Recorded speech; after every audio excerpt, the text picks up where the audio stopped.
The rising sun cast long shadows over the dusty street of Porterville, California, as Katherine Turner clutched her feverish daughter close to her chest, desperate tears streaming down her face. She had traveled over 2,000 miles with 6-year-old Emma, answering an advertisement for a mail-order bride, only to arrive and find her intended husband's homestead abandoned. The man himself reportedly killed in a mining accident just weeks before. Now, alone in a strange town with her child burning with fever, Katherine felt the full weight of her desperate situation collapsing around her. The year was 1878, and the promise of a new beginning in the West had drawn Katherine away from the grimy factories of Boston following her first husband's death from consumption. The advertisement had seemed like divine providence. Established rancher seeks gentle-natured bride to share in prosperity of California homestead. The letters exchanged with Preston Gallagher had been brief but promising. Now she stood on the porch of the town's only boarding house, having spent her last dollar on a room for the night, with no means to pay for a doctor and no way to return east. "Please, Emma, hold on," Katherine whispered, rocking her daughter gently as the child's breathing grew more labored. The journey had weakened Emma, who had never been particularly robust, and the change in climate seemed to have triggered this fever that wouldn't break. "Madam, are you all right?" The deep voice startled Katherine from her desperate thoughts. She looked up to see a tall man dismounting from a chestnut stallion. His face was partially shadowed by his wide-brimmed hat, but she could see concern etched across his weathered features. Dust covered his denim pants, and the worn leather of his boots suggested many miles of hard riding. "My daughter," Katherine managed, her voice breaking. "She's so sick, and I have no way to pay for medicine." The stranger approached, removing his hat to reveal sandy brown hair and eyes the color of a summer sky. He knelt before Katherine, examining the flushed face of little Emma with gentle scrutiny. "Name's Preston Gallagher," he said, his voice softer now. "Ranch is just outside town. I reckon this little one needs willow bark tea and laudanum, maybe some of Doc Wilson's fever powder too." Katherine stared at him, confusion mixing with her despair. "Preston Gallagher, but they told me you were dead." A shadow crossed his face. "My cousin, Philip Gallagher. He was using my name, living on my property while I was away buying cattle in Texas. Mining accident took him 3 weeks back." His eyes narrowed slightly. "How do you know that name, madam?" "I'm Katherine Turner. I answered an advertisement." Her voice trailed off as embarrassment joined her other emotions. "It seems I've been deceived." Understanding dawned in Preston's eyes. "Philip placed a mail-order bride advertisement. Using my name." He sighed heavily, removing his hat and running a hand through his hair. "That explains a few things." Before Katherine could respond, Emma moaned softly, her small body shaking with chills despite the warm spring air. "Explanations can wait," Preston said firmly, rising to his feet. "That child needs help now." Without waiting for permission, he strode to his horse, reaching into his saddlebag. He returned with a small bottle and a package wrapped in brown paper. "I always carry basic medicines when I ride," he explained, uncorking the bottle. "Let me help you, Mrs. Turner. This laudanum will ease her discomfort until we can get her to Doc Wilson." Katherine hesitated only briefly before accepting his help. In Emma's condition, she couldn't afford pride. "Thank you, Mr. Gallagher."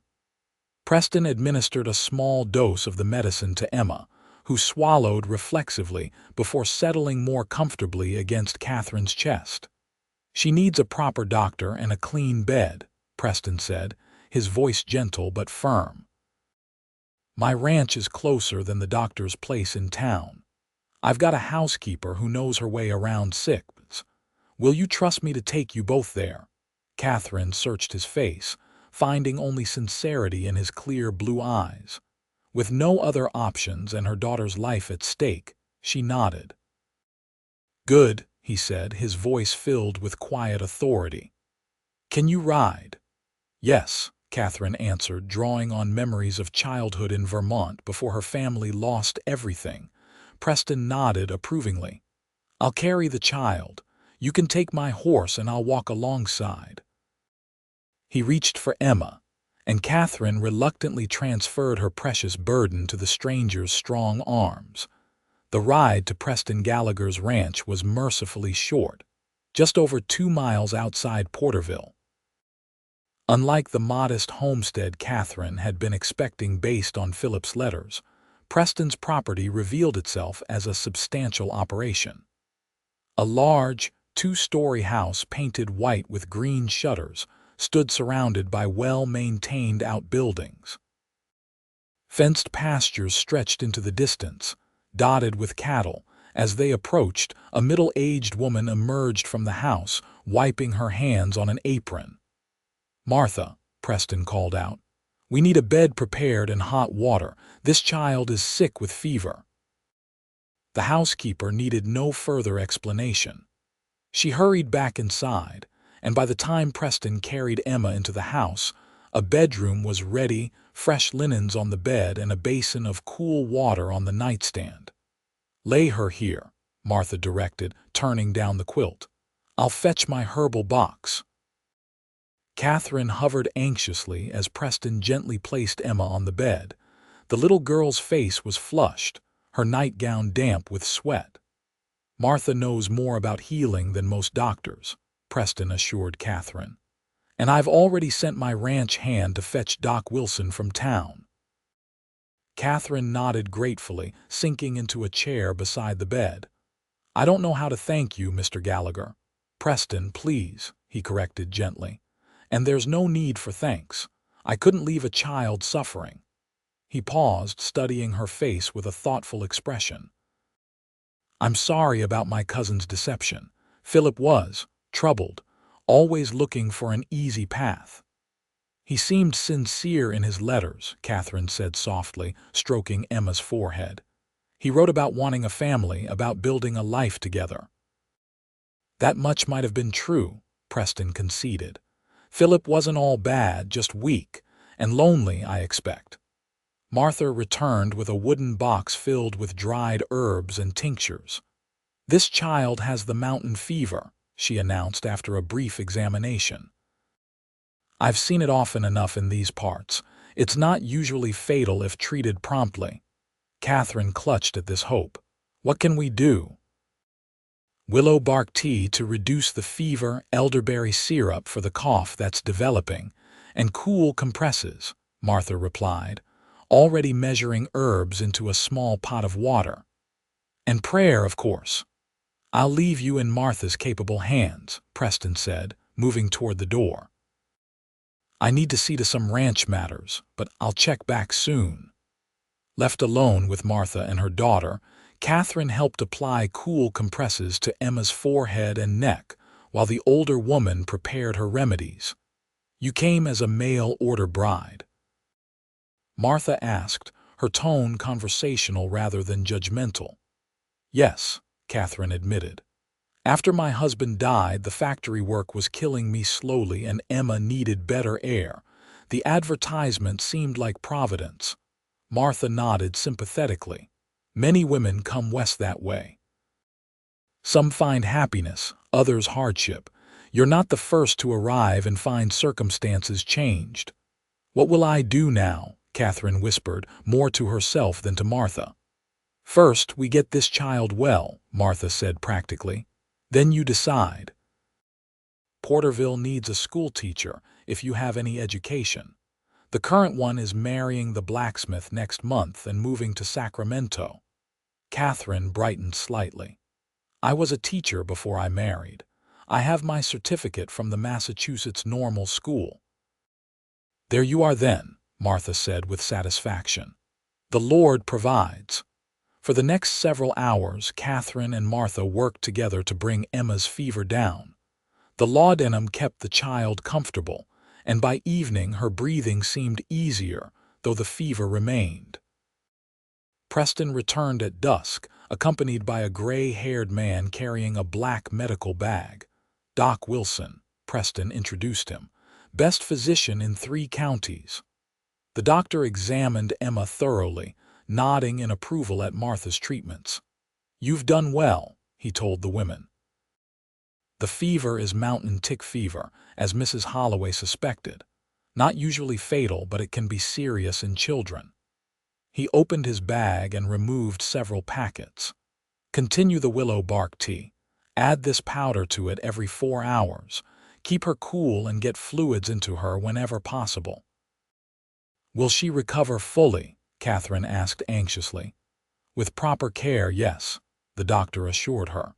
"Children are remarkably resilient. She should show improvement within 48 hours. After the doctor left, Preston insisted that Katherine eat something. "You'll be no good to your daughter if you collapse from exhaustion," he said firmly, leading her to the dining room where Martha had laid out a simple but hearty meal of beef stew, fresh bread, and apple pie. Katherine hadn't realized how hungry she was until the food was before her. She ate gratefully while Preston explained more about his ranch. "I run about 500 head of cattle," he told her. "Started with just 50 head 8 years ago, right after the war. Built it up slow and steady." "It's impressive," Katherine said sincerely. "You've accomplished a great deal." "It's lonely work," Preston admitted, surprising himself with his candor. "That's why Philip's scheme makes a certain sense. A man needs family out here." Katherine felt her cheeks warm slightly under his steady gaze. "I should return to Emma," she said, rising from the table. "Of course," Preston agreed. "Martha will stay with you tonight. My room is just down the hall if you need anything." That night, as Katherine kept vigil by her daughter's bed, she found herself reflecting on the strange turn of events that had brought her to Preston Gallagher's ranch. The man was nothing like she had imagined from Philip's letters. He was stronger, more confident, with an air of quiet capability that was reassuring rather than intimidating. Emma's fever finally broke shortly before dawn. Katherine, who had been dozing in the chair, awoke to find her daughter's forehead cool to the touch and her breathing regular. Tears of relief filled her eyes. "Mama," Emma whispered, her eyes fluttering open. "I'm here, darling," Katherine said, gathering her daughter's small hand in hers. "How do you feel?" "Thirsty," Emma replied weakly. Katherine helped her sip water, then watched as the child drifted back to sleep, this time peacefully rather than in feverish discomfort. Martha appeared in the doorway, her face creasing into a smile when she saw Emma's improved condition. "The Lord is merciful," she said. "That child has turned the corner. Now you need to rest, Mrs. Turner." Katherine allowed herself to be led to an adjacent bedroom where she fell into an exhausted sleep almost as soon as her head touched the pillow. When she awoke, the sun was high in the sky. She hurried to check on Emma, finding her daughter sitting up in bed, sipping broth under Martha's watchful eye. "Mama," Emma called, her voice still weak but her eyes brighter. "Martha says we're at a real ranch with horses and everything." "That's right," Katherine confirmed, sitting on the edge of the bed and smoothing her daughter's tangled hair. "Mr. Gallagher has been very kind to us." "He has a funny dog with spots," Emma informed her. "It came to see me." "That would be Patch," Preston's voice came from the doorway. "He's supposed to be a cattle dog, but he's more interested in making friends." The rancher stepped into the room, smiling warmly at the sight of Emma sitting up. "I see our patient is feeling better." "Thanks to you," Katherine said gratefully. "I don't know what would have happened if you hadn't come along when you did." Preston waved away her thanks. "Anyone would have done the same." "No," Katherine said firmly, "not anyone. Most would have walked past a desperate woman with no money to pay for help. Preston looked uncomfortable with her praise. "Well, you're welcome to stay until the little one is fully recovered. Then we can figure out next steps." Over the following days, Emma's strength returned rapidly. By the end of the week, she was well enough to sit on the porch swing, watching ranch activities with fascination. Katherine, meanwhile, found herself increasingly drawn to Preston Gallagher. Unlike Philip's letters, which had been full of flowery phrases and grand promises, Preston was straightforward and genuine. He spoke honestly about the challenges of ranch life, but also about its rewards. He treated his ranch hands fairly, and they clearly respected him. With Emma, he was gentle and patient, answering her endless questions about cattle and horses. For his part, Preston found himself increasingly captivated by Katherine's quiet strength and dignity. Despite her desperate circumstances, she maintained a grace that impressed him. And her devotion to Emma touched something deep in his heart. 10 days after their arrival at the ranch, Preston found Katherine alone on the porch in the evening, Emma having been tucked into bed. "I spoke with the town council today," he said, settling into a chair beside her. "They're very interested in meeting you about the teaching position. School doesn't start until September, but the current teacher is eager to hand over her plans." Katherine's face brightened. "That's wonderful news. When could I meet with them?" "Whenever you're ready," Preston replied. "I told them about your situation, and they're willing to advance you a small stipend to secure your services. Enough to rent rooms in town until the school term begins." "You've been so kind," Katherine said softly. "I don't know how to repay you." "Seeing Emma well is payment enough," Preston assured her. "And—" he hesitated, then continued, "I've enjoyed having you both here.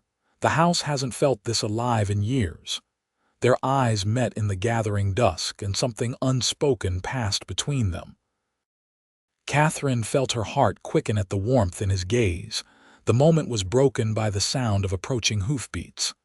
Preston frowned, rising to his feet as a rider appeared in the yard. "Gallagher," the man called, his voice slurred. "Where's that pretty bride of yours?" "The one meant for Philip," Katherine tensed, recognizing the town's saloon keeper, a man named Harlan Dobbs who had leered at her when she first arrived in Porterville. Preston moved protectively in front of Katherine. "You're drunk, Dobbs. Ride on home before you say something you'll regret." "Philip owed me money," Dobbs insisted, swaying in his saddle. "Said his mail-order bride would bring a dowry that would cover his gambling debts." Katherine gasped softly. This was the first she'd heard of any expectation of a dowry. "Philip's debts died with him," Preston said firmly. "Mrs. Turner is under my protection now. Whatever arrangement my cousin might have implied, it's null and void." Dobbs spat on the ground. "Always were too high and mighty, Gallagher. Just 'cause you got lucky with that gold strike before turning to ranching, don't make you better than the rest of us." "Go home, Dobbs," Preston repeated, his hand resting meaningfully on the pistol at his hip. "And don't come back." After a tense moment, Dobbs wheeled his horse around and rode away, shouting obscenities as he went. Preston turned to Katherine, concern in his eyes. "I'm sorry about that. Dobbs is a troublemaker when he's been drinking." "Did Philip really expect me to bring money?" Katherine asked, disturbed by the revelation. Preston sighed. "It's possible. Philip was always looking for easy money. He lost more than he won at cards, and he might have seen a mail-order bride as a solution to his debts." Katherine felt ill at the thought. "I should have been more suspicious when his letters became more insistent about my coming quickly," she admitted. "But Emma was coughing more each day in Boston, and I was desperate for fresh air and a new start." "Don't blame yourself," Preston said gently. "Philip could be very persuasive when he wanted something." The next morning, Katherine awoke to the sound of Emma's laughter. Following the sound, she found her daughter in the kitchen, helping Martha make biscuits, flour dusting her small face. "Mama, look, I'm cooking," Emma announced proudly. "I see that," Katherine smiled, relief washing over her at the sight of her daughter's renewed energy. Just 2 weeks ago, she had feared she might lose her only child. Now Emma was thriving in the clean country air. "Mrs. Turner," Martha said, wiping her hands on her apron, "Mr. Gallagher asked me to tell you he's riding into town this morning. He wondered if you and Emma might like to accompany him, perhaps meet with the school board." Katherine hesitated. She was eager to secure the teaching position, but Emma had only recently recovered. "I'm not sure Emma is strong enough yet." "I'm strong," Emma protested. "And I want to see the town. Martha says there's a candy store." Katherine laughed at her daughter's enthusiasm. "Well, I suppose a short trip wouldn't hurt if we're careful." Preston had the wagon ready by mid-morning, lined with comfortable blankets for Emma to rest on if needed. The journey into Porterville took less than an hour, with Emma asking questions about everything they passed along the way. The town was small but prosperous looking, with a main street lined by wooden buildings including a general store, a bank, the saloon, a church, and the schoolhouse. Preston helped them down from the wagon in front of the mercantile, which also housed the post office. "The school board chairman, Mr. Peterson, is expecting us at 11, Preston explained, checking his pocket watch. "That gives us time to visit the general store first if you'd like." Inside the store, Emma's eyes widened at the array of goods. Katherine, mindful of their precarious financial situation, tried to temper her daughter's excitement. "We're just looking today, Emma," she said gently. Preston, overhearing, frowned slightly. "The town council agreed to an advance on your salary," he reminded her. "And I'd consider it a personal favor if you'd allow me to purchase a small treat for Emma. She's been very brave through her illness." Katherine started to refuse, her pride still strong despite their circumstances, but the hopeful look in Emma's eyes weakened her resolve. "A small treat would be fine," she conceded. "Thank you." Emma selected a stick of peppermint candy, her face glowing with delight as she carefully tucked it into her pocket, for later. The meeting with the school board went better than Katherine had dared hope. Mr. Peterson, a dignified man with silver hair and kind eyes, was impressed by her credentials and teaching experience. The board offered her the position on the spot, with a salary of $40 per month plus a small house behind the schoolhouse for her use. "It's not much," Mr. Peterson apologized, showing them the two-room cottage. "But it's clean and weathertight. The previous teachers have found it adequate." "It's perfect," Katherine assured him, already envisioning how she could make the simple space into a home for herself and Emma. After their cramped tenement in Boston, the cottage seemed spacious and full of light. As promised, the board provided an advance of $20, enough for Katherine to purchase basic necessities. Preston insisted on adding items to their order at the general store: flour, sugar, coffee, and other staples that would see them through until her first proper paycheck. "Consider it a housewarming gift," he said when she protested. "It's customary for neighbors to help newcomers get established." By late afternoon, Katherine and Emma were installed in their new home. Preston had arranged for their few belongings to be brought from the boarding house where they had initially stayed upon arrival in Porterville. "Will you be all right here?" Preston asked as he prepared to leave. "Martha packed enough food for tonight's supper and tomorrow's breakfast. I can ride back tomorrow to see if you need anything else." Katherine felt a strange reluctance to see him go. During their brief time at the ranch, she had grown accustomed to his steady presence, his quiet strength.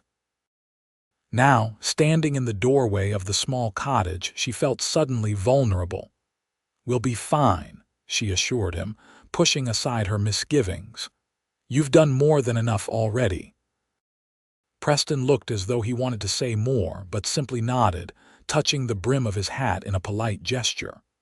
"Good evening, then, Mrs. Turner, Emma." With that, he mounted his horse and rode away, leaving Katherine with an unexpected sense of loss. Life in Porterville gradually took on a rhythm for Katherine and Emma. July faded into August, and Katherine spent her days preparing for the upcoming school term, reviewing the previous teacher's notes and developing her own lessons. Emma, fully recovered from her illness, made friends with several children in town and spent happy hours playing under the watchful eyes of their mothers. Preston Gallagher rode into town at least once a week, always finding a reason to stop by their cottage. Sometimes he brought fresh vegetables from Martha's garden, other times a book he thought Katherine might enjoy. Emma adored him, running to greet him whenever his horse appeared on the horizon. Katherine found herself looking forward to his visits with an anticipation that both thrilled and frightened her. After Thomas's death in Boston, she had resigned herself to a life alone, focusing all her love and energy on Emma. The idea of opening her heart again was terrifying. Yet Preston was unlike any man she had known. He never presumed, never pushed, and always treated her with a respect that made her feel valued rather than pursued. His interest in Emma seemed genuine, not merely a means to win Katherine's favor. One evening in late August, just a week before school was to begin, Preston arrived with an invitation. "Martha's planning a small gathering at the ranch this Saturday," he explained. "Nothing fancy, just a few neighbors and hands. She specifically asked me to invite you and Emma. It would mean a lot to her, to both of us, if you could come." Katherine hesitated only briefly before accepting. Emma, overhearing, danced with excitement. "Can we see the horses again, Mr. Gallagher? And Patch?" Preston laughed, ruffling her hair affectionately. "Of course. Patch has been moping around the house since you left. I think he misses having someone slip him treats at the dinner table." Emma giggled, not denying the accusation. The Saturday gathering turned out to be larger than Preston had implied, with nearly 30 people in attendance, including many of the townspeople Katherine had met during her weeks in Porterville. Tables were set up in the shade of large oak trees, laden with food prepared by Martha and several neighbor women. A fiddler and banjo player provided lively music, and children ran and played across the sprawling ranch yard. Katherine felt a momentary awkwardness upon arrival, unsure of her place in this established community.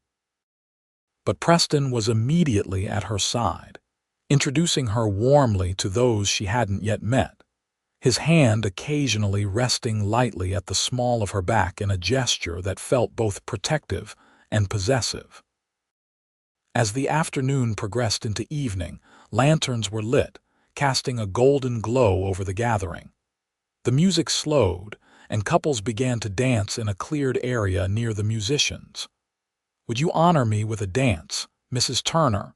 Preston asked formally, extending his hand.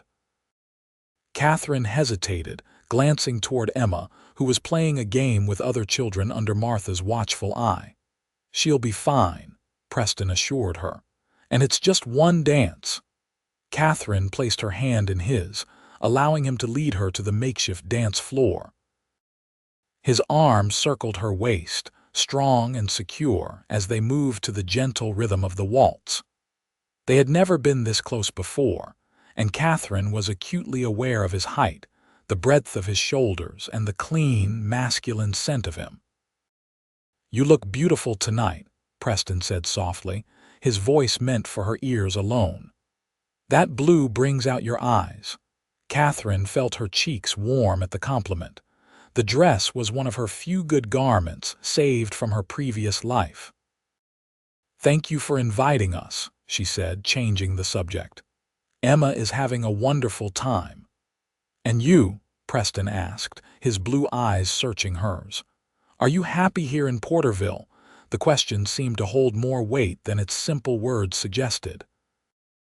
Katherine considered carefully before answering. I am, she said honestly. More than I expected to be given the circumstances of our arrival. The town has been welcoming and Emma is thriving here. And yet, Preston prompted, sensing her reservation, Katherine sighed. And yet I can't help feeling that our security is precarious. If I fail as a teacher, if Emma falls ill again. You won't be alone, Preston said firmly. Whatever happens, Katherine, you have friends here now. You have me. The use of her given name, spoken with such quiet intensity, sent a shiver through her that had nothing to do with the cool evening air. Before she could respond, the music ended, and they were surrounded by other dancers moving off the floor. The moment passed, but the feeling it evoked lingered in Katherine's heart long after she and Emma had returned to their cottage in town. The school term began the following Monday, with 23 pupils ranging in age from 6 to 16. Katherine quickly discovered that teaching in a one-room schoolhouse in California differed significantly from her experience in Boston. Some of her students arrived on horseback, having ridden miles from outlying farms and ranches. A few spoke Spanish as their first language, their families having lived in the area since before it became part of the United States. And almost all of them had practical knowledge that exceeded their book learning. They could track animals, predict weather, and handle responsibilities that would have overwhelmed their Eastern counterparts. Katherine adapted her teaching accordingly, incorporating the children's experiences into her lessons. She allowed older students who had to help with harvests to complete special projects rather than attending daily, and she arranged for the bilingual children to help their Spanish-speaking classmates. By October, she had earned the respect of both her pupils and their parents. The school board expressed satisfaction with her methods, and Mr. Peterson hinted that they hoped she would stay beyond the one-year contract initially offered. Preston continued his regular visits, sometimes bringing Martha along to visit with Emma while he and Katherine talked. These conversations ranged widely from books they had both read to Preston's experiences during the war to Katherine's dreams for Emma's future. As autumn deepened toward winter, Preston invited Katherine and Emma to spend Thanksgiving at the ranch. Martha would consider it a personal slight if you refused, he told her, though his smile suggested he was using the housekeeper as an excuse for his own desire to have them there. Thanksgiving Day dawned clear and cold. Preston arrived to escort them to the ranch in his wagon, which he had lined with heated bricks wrapped in blankets to ward off the chill. The holiday meal was everything Katherine had missed during the lean years in Boston: roast turkey and ham, mashed potatoes with gravy, multiple vegetable dishes, fresh bread, and 3 different pies for dessert. Emma ate until she declared she couldn't move, then promptly fell asleep on a sofa in the sitting room, exhausted by food and excitement. While Martha busied herself in the kitchen, Preston invited Katherine to join him for a walk. I need to move after that feast, he explained, or I'll end up napping like Emma. They strolled along a path that led from the house toward a small stream, barren trees casting long shadows in the late afternoon light. Katherine wrapped her shawl more tightly around her shoulders as a brisk wind picked up. Cold? Preston asked, immediately removing his coat to drape around her. You'll freeze, she protested, though she didn't refuse the warm garment. I'm used to it, he said dismissively. After a moment of silence, he added, I have something I want to show you. He led her a little farther along the path to where a small stone bridge crossed the stream. Beyond it stood a grove of oak trees surrounding a cleared area where the foundation of a house was visible. "I started building here last spring," Preston explained. "Then Philip's death and other matters delayed the project." "It's a beautiful spot," Katherine observed, taking in the view of rolling hills beyond the grove. "I thought so," Preston agreed. "There's good water, shelter from the worst winds, and it's still on my property but offers some privacy from the main house." "For a foreman or ranch hand?" Katherine asked, curious about his plans. Preston turned to face her, his expression suddenly serious. "No, Katherine, for a wife." "For a family." Katherine's breath caught at the intensity in his eyes. "Preston, please hear me out," he said quickly. "I know you came here expecting to marry Philip, not me. I know your circumstances forced you to accept my help, but these past months have been the happiest of my life. Having you and Emma here on Thanksgiving, seeing you across my table, it felt right, Katherine. It felt like family." He took her hands in his touch warm despite the chilly air. "I'm not Philip. I don't have his easy charm or fancy words. I'm just a rancher who's built something solid and now finds it meaningless without someone to share it with, someone like you." Katherine felt tears gathering in her eyes. "Preston, you don't have to answer now," he interrupted, mistaking her emotion for reluctance. "I know it's sudden. I know you may not feel." Katherine silenced him by squeezing his hands. "I was going to say that I never expected to find love again after Thomas died. I came west looking for security, for a healthier place for Emma. Finding you was more than I dared hope for." Hope dawned in Preston's eyes. "Is that a yes?" "It's a yes," Katherine confirmed, her voice steady despite the tears now flowing freely. "Emma and I would be honored to become your family."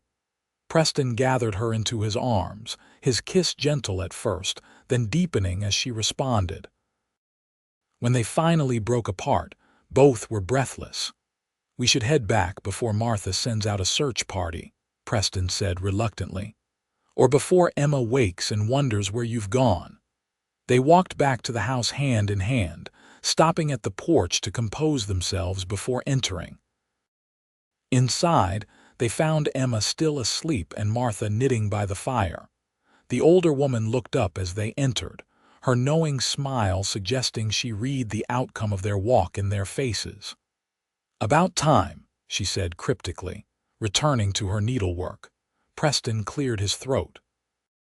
"Martha, Katherine has agreed to become my wife.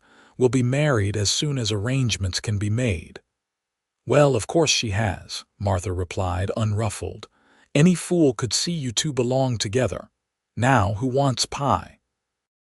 They decided on a Christmas wedding, giving Katherine time to complete the fall school term and make arrangements for her replacement, until a new teacher could be found. The town was supportive, many expressing that they'd suspected this outcome from the moment Preston had come to Katherine's aid when she first arrived. Emma, when told of their plans, responded with uncomplicated joy. "Does this mean Mr. Gallagher will be my papa now?" she asked. "And we'll live at the ranch with the horses?" "Yes to both," Preston assured her, lifting her into his arms. "If that's all right with you." Emma wrapped her arms around his neck in answer, her acceptance unconditional and complete. The weeks leading up to the wedding passed in a flurry of activity. Preston hired additional workers to complete the new house, determined that it would be ready for them by spring, though they would live in the main house through the winter. Katherine continued teaching while also preparing for the move to the ranch, sorting through their few possessions, and accepting Martha's guidance on what a rancher's wife might need. The wedding itself was held in Porterville's small church on Christmas Eve, with nearly the entire town in attendance. Katherine wore a new dress of deep burgundy velvet, a gift from Preston, with a lace collar that had belonged to her mother. Emma, serving as her only attendant, wore a matching dress in a smaller size, her pride in her important role evident in her solemn expression as she walked down the aisle ahead of her mother. Preston stood at the altar looking both nervous and determined in a new black suit, his usually unruly hair tamed for the occasion. When Katherine reached him, he took her hands in his eyes never leaving her face as they exchanged their vows. I, Preston James Gallagher, take thee, Katherine Ann Turner, to be my lawfully wedded wife, to have and to hold from this day forward for better, for worse, for richer, for poorer, in sickness and in health, to love and to cherish, till death do us part. Katherine's voice was clear and steady as she repeated her own vows, her heart full as she looked into the eyes of the man who had saved not just Emma's life, but her own hopes for happiness. When the minister pronounced them husband and wife, Preston's kiss was gentle and reverent, mindful of their public setting. But his whispered, "I love you," held a promise that brought warmth to Katherine's cheeks. The reception that followed, held at the town hall, was festive with Christmas decorations adding to the celebratory atmosphere. There was dancing and feasting, and Emma charmed everyone by falling asleep under a table, worn out by excitement but unwilling to miss any part of the celebration. Late in the evening, as the gathering began to disperse, Harlan Dobbs appeared, surprisingly sober and subdued. He approached Preston and Katherine with an awkward formality. "I owe you both an apology," he said stiffly. "My behavior was inexcusable that night at your ranch, Gallagher. The truth is, Philip owed money all over town, not just to me. I had no right to trouble Mrs. Gallagher about it." He extended his hand to Preston. "Congratulations on your marriage. You've got yourself a fine woman." Preston hesitated only briefly before accepting the offered hand. "Thank you, Dobbs. Consider the matter settled." After Dobbs left, Katherine looked questioningly at Preston. "That was unexpected." "Christmas spirit, perhaps," Preston suggested, though his expression remained cautious. "Or more likely, he's realized that staying on my bad side is bad for business. Either way, I'm glad to have one less worry." They spent their wedding night at the ranch, with Emma installed in her own room down the hall from theirs.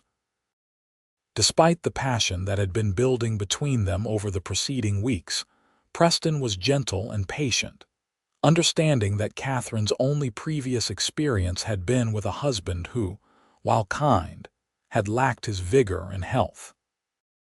"We have all the time in the world," he assured her, kissing her with a tenderness that gradually gave way to deeper passion as her initial nervousness faded. Afterward, lying in his arms, Katherine felt a contentment she had never expected to find again. "I still can't believe how fortunate I am," she murmured against his chest. "When I arrived here with Emma so ill, I thought all was lost." Preston's arms tightened around her. "I'm the fortunate one," he countered. "If you hadn't been crying on that porch, I might have ridden right past. Instead, I found the family I'd given up hoping for." Winter passed peacefully, with Katherine adjusting to her role as Preston's wife and mistress of the ranch. She learned about cattle operations, helped Martha with household management, and established a small school routine for Emma and the children of several ranch hands who were too young to make the daily journey into town. By March, the new house was nearly complete. Preston took Katherine to see it one bright spring afternoon, proudly showing her the spacious rooms and special features he had incorporated. The large windows face east to catch the morning sun, just as you mentioned liking, he explained, leading her through the main parlor. "And I've had bookshelves built into this wall for your collection." Katherine was touched by how carefully he had considered her preferences. "It's perfect, Preston, truly." "There's one more thing," he said, a hint of nervousness in his voice as he led her to a room off the main corridor. "I wasn't sure if this was presumptuous, but He opened the door to reveal a nursery, simply but beautifully furnished with a cradle, a small bed similar to Emma's, and a rocking chair by the window. For Emma when she's younger and perhaps someday. He trailed off, watching her face anxiously. Catherine's hand went instinctively to her stomach, where she had only recently begun to suspect a new life was growing. She had planned to tell Preston that evening after she was more certain. "Preston," she began, her voice trembling slightly. "I think this room will be needed sooner than you might expect." His eyes widened as her meaning registered. "Katherine, are you saying?" She nodded, her smile radiant. "I believe so. It's early yet, but all the signs are there." With a whoop of joy that startled her, Preston lifted her off her feet, spinning her around before hastily setting her down again. "I'm sorry. Should you be resting? Do you need anything? Martha will know what to do." Katherine laughed at his sudden shift from exuberance to concern. "I'm perfectly fine, Preston. Women have been having babies since the beginning of time, but perhaps we should wait to tell Emma until I'm further along." They moved into the new house in April, with Emma excitedly exploring every corner of what she called our very own castle. Martha continued to manage the main house, where the ranch hands took their meals, but she spent part of each day helping Katherine establish their new home. By summer, Katherine's condition was obvious, and Emma was fully absorbed in the role of big sister-to-be, talking constantly to the baby and helping Katherine prepare the nursery. "Were you this excited before I was born, Mama?" she asked one day as they folded tiny garments. "Even more so," Katherine assured her. "You were my first baby, and I had waited a long time for you. And now you have me and Papa and soon the new baby," Emma said with satisfaction. "Our family keeps growing." "That's what families do," Katherine agreed, touched by Emma's easy inclusion of Preston as Papa, a name he had treasured from the first time she used it. The baby, a boy they named James Thomas Gallagher, was born on a clear October day in 1879, almost exactly a year after Preston and Katherine had declared their love by the stream. He arrived quickly and with minimal complication, much to the relief of Preston, who had paced anxiously outside the bedroom door throughout Katherine's labor. When finally allowed to enter, Preston approached the bed with reverence, his eyes fixed on the small bundle in Katherine's arms. "We have a son," Katherine said softly, pulling back the blanket to reveal a pink face with a dusting of dark hair. Preston sat carefully on the edge of the bed, reaching out a tentative finger to touch the baby's cheek. "He's perfect," he whispered, "just like his mother." "And strong like his father," Katherine added, noticing how the infant's tiny hand had gripped Preston's finger. Emma was brought in to meet her brother, her solemn face breaking into delight when James opened his eyes and seemed to look directly at her. "He knows me already," she declared with certainty. As she watched her family, Preston with his arm protectively around Emma, as she leaned over to better see the baby, Katherine felt overwhelming gratitude. From the desperate moment when Preston had found her crying on that boarding house porch with a sick child in her arms, to this perfect day welcoming their son, their journey had been one of unexpected blessings. "Let me help you," Preston had said on that first day, offering medicine for Emma. He had never stopped helping, never stopped loving, never stopped building their life together. The years that followed brought more children, twin girls, Katherine and Martha, in 1881, and another son, William, in 1884. The ranch prospered under Preston's capable management, expanding to include additional pasture land and a small orchard that became Katherine's special project. Emma grew into a beautiful young woman with her mother's grace and her stepfather's determination. She excelled in the local school and later attended a women's college in Sacramento, returning to Porterville as a teacher like her mother before her. On their 20th wedding anniversary, Preston took Katherine back to the stone bridge where he had proposed. Now in their 40s, with gray beginning to streak their hair, they stood hand in hand looking out over the property that had been the backdrop to their lives together. "Any regrets?" Preston asked, his voice still strong but with the hint of gravel that came with age and years of calling to ranch hands across open pastures. Katherine shook her head, leaning into his solid warmth. "Not one. Every trial, every joy has been part of our story. Even Emma's illness, which seemed so terrible at the time, led me to you." Preston kissed her temple, his arm secure around her waist. "Do you remember what I said when I found you that day? 'Let me help you,'" Katherine recalled instantly. 3 simple words that changed everything. "Best offer I ever made," Preston said with satisfaction. "Though I love you runs a close second." They stood together as the sun set over their land, their home, their life's work. From the main house, they could hear the sounds of their family gathering for the anniversary celebration, children's laughter, Emma's voice calling instructions, the barking of dogs. Their own personal symphony of happiness, built note by note over 2 decades of love. "We should head back," Katherine said eventually. "They'll be waiting for us." Preston nodded but held her in place for one moment more. "Thank you for saying yes all those years ago, for trusting me with yourself and with Emma." "Thank you for asking," Katherine replied simply. "For seeing a future when all I could see was despair." Hand in hand, they walked back toward the lights of home, their shadows merging into one on the path behind them.